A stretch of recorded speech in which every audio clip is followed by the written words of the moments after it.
Ridgeside K9, good morning. Morning. Whoa. All right, hey guys, we do a real quick video on two things. One, a morning activity here, what we do with small business. And two, I'm gonna interview my wife on what it's like to be the wife of a very busy entrepreneur and what that means for a relationship. Hold on one second. So check back here, guys. So one thing that we do that's very important. Let me turn this fan on. Hold on one second here. Hold on. Fan difficulties. One thing we do that's very important, guys, is that in the morning, sometimes we go to get coffee, we go to grab a bite to eat, and we bring our laptops, phones, we just kind of debrief things. I always load board and train dogs, and oftentimes my own dogs up for the trip. Why is that important?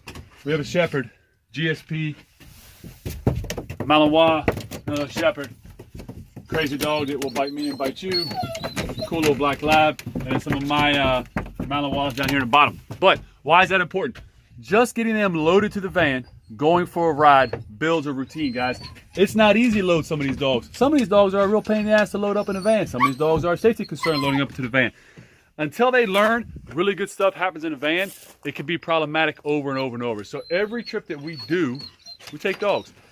None of these dogs are trained right now except for mine. So this isn't a go out in town and train. Right now it's going to be go out in town, drink some coffee, go over emails. We're going to get each dog out one at a time, expose them to the town, no obedience, no control, baseline evaluation. I want to throw them into a town, a lot of cars, a lot of activity, a lot going on, baseline evaluation, measure their ability to focus on me, their fear, skittishness, timidness, courage, hopefully, projected aggression, all these different things in a safe manner. And then we build the program from there, guys. We get these guys rocking. That's it. You got anything? I'll interview her on the road. Ridgeside K9. All right, guys. We get a lot of questions about small business, entrepreneurship, self-employment, things like that. So I wanted to give you the other half opinion on the situation. It's not all roses. It's not all easy. It's a lot of strain on relationships. It's a lot of strain on family. It's a lot of sacrifice. It's a lot of late nights, early mornings, and stuff like that. So I'm going to interview my wife. Hopefully she'll be honest but reserved and think about what she says before she says it. And I'll ask some questions here. We'll see how it goes. Go ahead. So, what do you think about first the schedule? I used to work a 9 to 5 as a police officer, K9 midnight shift guy, and I had a pretty set schedule. We could plan things out about a year in advance almost. What do you think about the schedule between 9 to 5 police job, working a dog, or entrepreneur running a small business? Well, I think that it was a lot easier to schedule things when you were on your 9 to 5 job, so we could do things with other people. We could go out, have time to ourselves. That never happens anymore. We have to plan out things 6 to 9 to 12 months ahead to know that we're not going to have dogs. It's definitely a lot busier. No downtime. On the other hand, it's fun to work with the dogs. It's fun to to be in the environment we are, and we're fortunate enough to it's helped the family. They probably talk a little bit louder. Why? Because they probably can't hear you that much. Speak up. We're a loud man.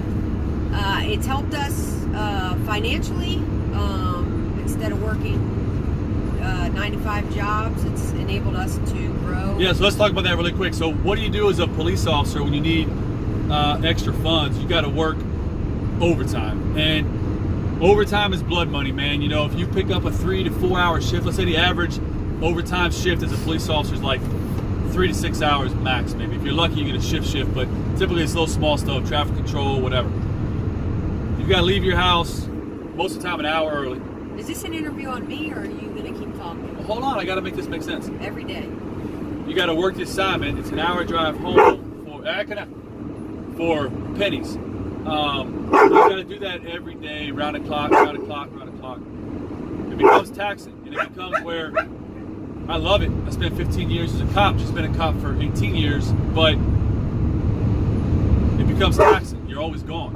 So running your own business is busy, but I'm busy with the house business. Well. Okay. What else? Sure. What else? So that was on the schedule. Thank you. What do you think about just the business environment for self-employment, as far as the constant phone calls, the emails, the messages. There's people popping up on our phone right now as we're doing this. That is a little unbearable. He is on his phone, on something 24/7. If it was the other way around and I was not giving full time and attention when he needs it, it'd be a problem. However, he's on the phone, he's on his computer. I don't know what the hell he does half the time on there, but I let him do his thing because he can get very grouchy if he doesn't get to do the stuff that he wants to do when he wants to do it in terms of the business. So I've learned to cope with that. Cope with what? What are you coping with? Coping with you Be honest. in your phone and being busy 24/7. When I want to talk, it's normally like later. Business never stops, guys. So I'm a small business owner. We have franchises. We have other little businesses that I have my hands in. And my main focus is Ridgeside Canine, and Ridgeside Canine is busy. And it never stops. So if a client hits me up and wants to communicate, and I'll get back to you later. Sometimes I do that, but I might lose that client forever. So one phone call that you push off could be thousands of dollars lost. And he pushes me off. He knows I'll still be around. But that's a real downfall of entrepreneurship, self-employment, is that you live by the customer. So treat your employees as best you can. Treat your franchise owners like gold, and treat your clients just as well, man. And if they call, you got to answer. You got to talk to them. It has to happen. If they want to do an eval and it's late, I'll do it. If they want to do an eval and it's early, I'll do it. I don't even need to do it anymore, but I still do it. So that's been a problem with us in the past, I think. Quite a few domestics. My wife is a little, at times, and A little what? And sometimes, like, I think most couples could probably put themselves in our shoes. If I'm literally stuck on my phone, like I'm walking around with a phone glued in my hand for hours, and I come inside, I got to jump on a laptop, and then before the laptop's done, my phone's ringing, call after call after call, and emails are popping up, and messages are popping up, and text messages are popping up, and DMs are popping up, and it could be a lot. So that's cool. So that was a problem for you. The first thing was a problem. Is there any positives going to be talked about right now? Positivity. You always tell me to be positive. I do. Okay. You're very negative a lot of the time. Very What? negative. Yes. However, Look at the laps of luxury you're riding in. the positives are, since you're not doing both at the same time, going to work and doing the kennel, That's a big. even though you are grumpy, can be you are not quite as big of one. But I'm never grumpy or an asshole to clients. Never. Unless I really know you and I like you, then you'll probably see that side. So that's a real thing, what you just touched on, which is the double dipping. Double dipping's great. Double dipping will kill you. I mean, it'll flat out kill you. It may cause you to crash your car, may cause you to get into an accidental shooting, a bad use of force, slip up and say something on body cam you shouldn't have said or done.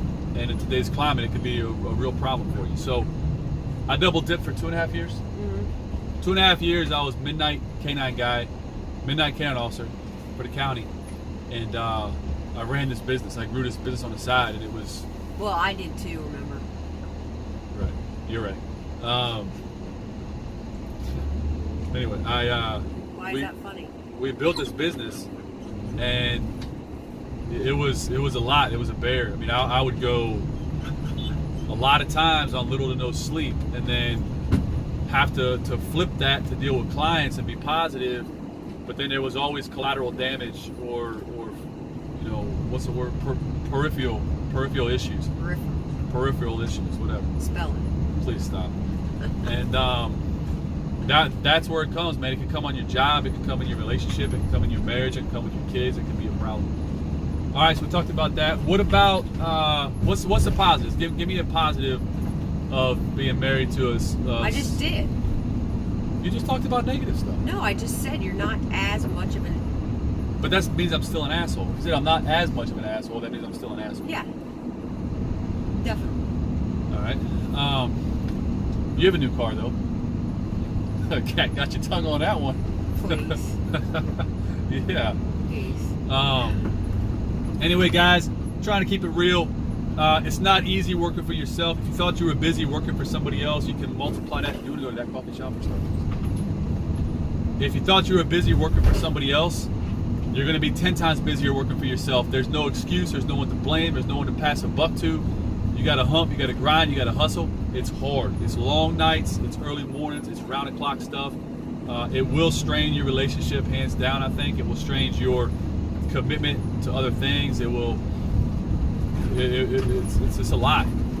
But I wouldn't change at this point. I'm addicted to it at this point. It's been 3 years, going strong. It's stronger every day. More successful on micro scales every day, in my opinion. And try to just push forward with new ideas and new tactics, and at the same time staying focused for us on what our core revenue is, which is house pets and board and trains. And we will never change that, right? Right. Unless you change it. But we'll never change that, guys. So house pets to working dogs, obedience to protection, dog sales, imports, transports, phone. We do a lot of phone conferencing now, guys. If you guys ever need some coaching, online coaching, you're a click away. If you got Wi-Fi or number, we can call you, reach out to you. We can also very quickly hit you up on a FaceTime through Facebook, which works really well, to be honest with you.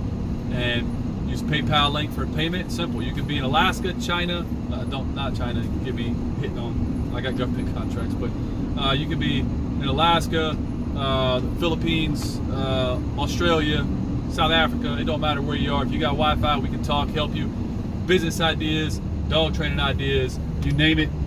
Tactics, protection, sales. My wife was a professional soccer player for a long time. She can talk to you about some of that stuff. Olympics, World Cup, travel.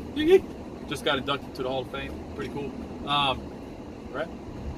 Not yet. She doesn't like to talk about this stuff. She gets so weird about it. But I'm being serious. Anyway, that's it. Ridgeside K9 guys, let us know how we can help you. If you want me to interview the wife some more, let me know. We'll bring up some topics, some controversial stuff. We don't care. We'll talk about it all. Let us know how we can help you. You got anything? Nope.